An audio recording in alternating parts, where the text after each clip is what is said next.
জিগিরি ফিগিরে হাঁটা, নাকি আমরা হাঁটিয়ে ঘুমিয়ে দিই না রুশে হয়ে যাবো, এরকম অনেকে আছে। তো প্রথম তোমরা বাড়িতে যাওয়ার সময় রাস্তাঘাটে যতজনকেই দেখবে, আমাদের এখানে হিন্দু নেই, আছে না মুসলমান, সবাইকে সালাম দিবা, দিবা তো ইনশাআল্লাহ? সালাম দিবেন? সালাম দিলে অনেক লাভ, এগুলো অন্যদিন বলবো, ওই আগের মাদ্রাসাও বলতাম, শুনছেন মনে হয়। তারপর সালাম তো রাস্তাঘাটে দিবেন, বাড়িতে যাওয়ার পর দাদা দাদু থাকে, চাচা চাচি থাকে, সবাইকে সালাম দিবেন, সবার সাথে দেখা করবেন যে আমি মাদ্রাসা থেকে আসছি, সালাম দিবেন, ভালো আছেন নে আন্টি বা আঙ্কেল বা দাদু, মনে থাকবে ইনশাআল্লাহ? তারপর বাড়িতে যাওয়ার পর আপনাকে ওরা জিজ্ঞেস করবে শাফাত কেমন আছো, বা হামজা কেমন আছো, বা জিশান কেমন আছো, তখন বলবা আলহামদুলিল্লাহ আমি ভালো আছি, আপনি কেমন আছেন? আলহামদুলিল্লাহ শব্দ এটা বলবা, ঠিক আছে?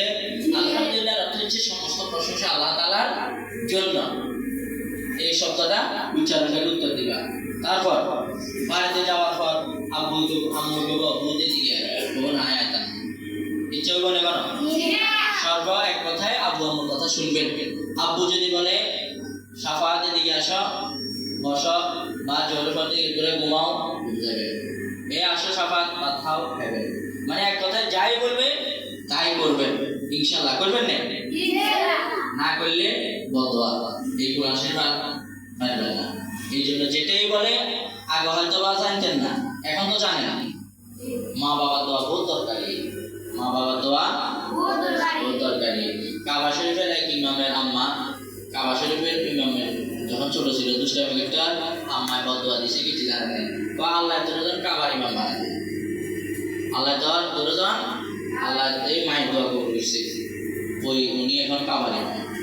মায়ের বদদোয়া কাজে লাগে, দোয়া কাজে লাগে। তো আমরা মায়েরা যারা আছি তারা যেন বদদোয়া দিতে যেন মন কোনো বদদোয়া না দিই, তোর বোন হারা হোক, তোর বোন ওই হোক, একাজন না বলি, মনের এত ভালো বদদোয়া দিয়ে দিবেন, আল্লাহ কবুল করিয়ে নেবে। ভালো বদদোয়া মানে কি?